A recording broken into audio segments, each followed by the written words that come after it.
أعوذ بالله من الشيطان الرجيم. بسم الله الرحمن الرحيم.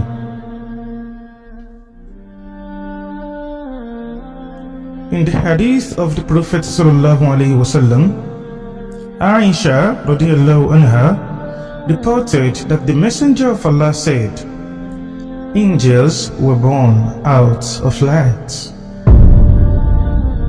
And in the Quran, there are various verses about the angels. لا يعصون الله ما أمرهم. They do not disobey the command of Allah. ويفعلون ما يؤمرون. They do exactly as they are told. They are from the unseen world. They obey all of Allah's command.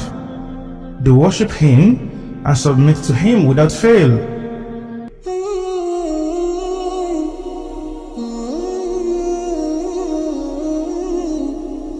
The angels in Islam have not been assigned any gender, so there is nothing like a male angel or a female angel. And their creation had already taken place even before the existence of humans. They are created with wings and are majestic and beautiful in appearance. There are differences in their size and their status. Some of them are genuinely massive in terms of size. Example are the Hamlat al-Arsh, those who bear the throne of Allah. The Prophet sallallahu alaihi wasallam said, "I have been permitted to tell you about one of the angels that bear the throne of Allah. The gap or distance between his earlobes and his shoulders is 700 years. And in the narration of Ibn Khuzaymah, it says a bird could fly the journey in 700 years. Now that gives us an idea of the speed. So tell me, who is faster? You as a human or a bird? The answer is not far-fetched. It is obviously a bird. Now imagine, you are the one traveling. How long do you think it will take you to travel from the angel's earlobes to the shoulder? Allahu Alam. So that is how huge they can be. So what about their numbers? That is absolutely unknown. They are numerous beyond our own count. In one of the hadiths of the Prophet sallallahu alaihi wasallam, so when the Prophet ﷺ ascended to the heavens, he came to a place called Baytul Ma'mur.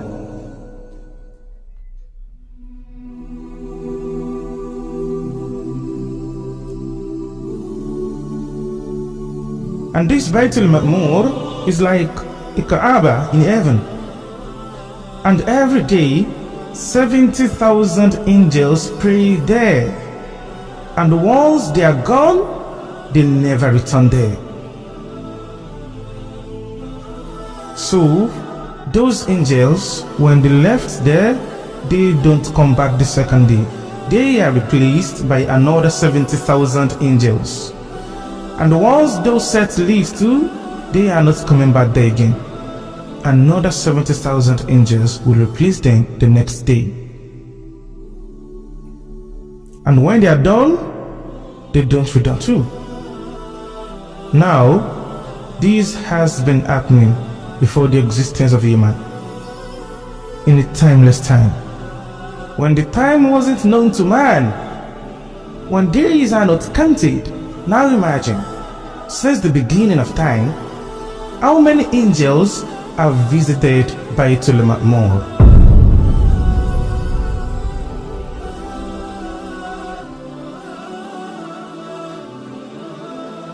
Obviously, we will lose count. So the angels are numerous in number. And what about their names? We know some angels' names in Islam because they are mentioned in the Quran and in the Hadith.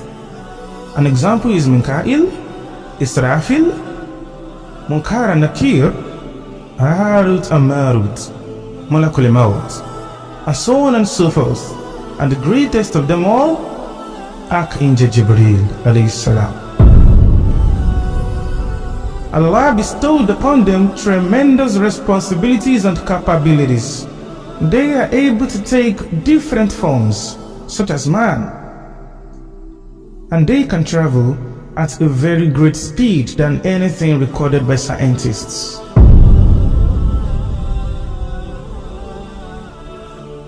After the creation of angels, there comes the jinns. It was narrated from Arabi ibn Anas. He said, Allah created angels on Wednesday. And that can be related, since Allah created light on Wednesday. It is logical to conclude that way. And on Thursday, this narration of Ibn Anas says Allah created the jinns on Thursday, and then Adam on Friday. So after the creation of the angels, the creation of the jinns followed, and they are created from a smokeless fire. And this is according to the narration of Aisha radiallahu anha. So just as you've known, before the creation of the jinns, the earth and the heavens have already been created. So when Allah created the jinns from smokeless fire, He sent them down to the earth. So the first inhabitants of the earth were the jinns. So the jinn came into the earth, and they fought each other and overcame themselves. They overpowered themselves and destroyed themselves.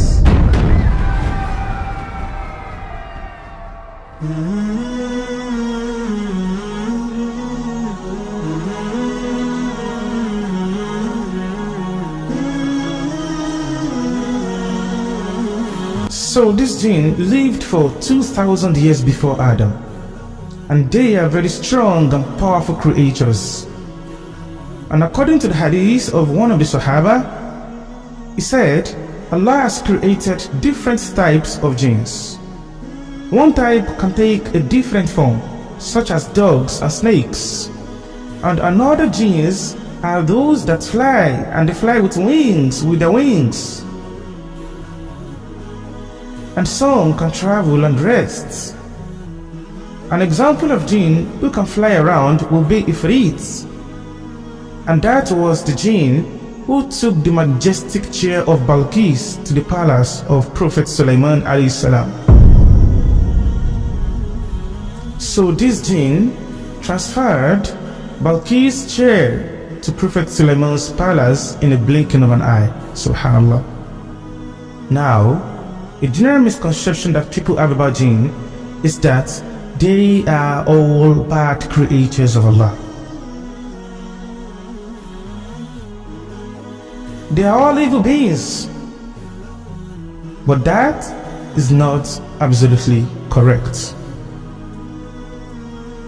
We have good jinns and we have bad ones. We will be covering them in details in some other videos, specifically made about the jinns. So what do the jinns do on earth? They got corrupted and caused destructions. They caused bloodshed, they killed each other. Then Allah sends a group of angels to destroy and ban this jinn from the earth.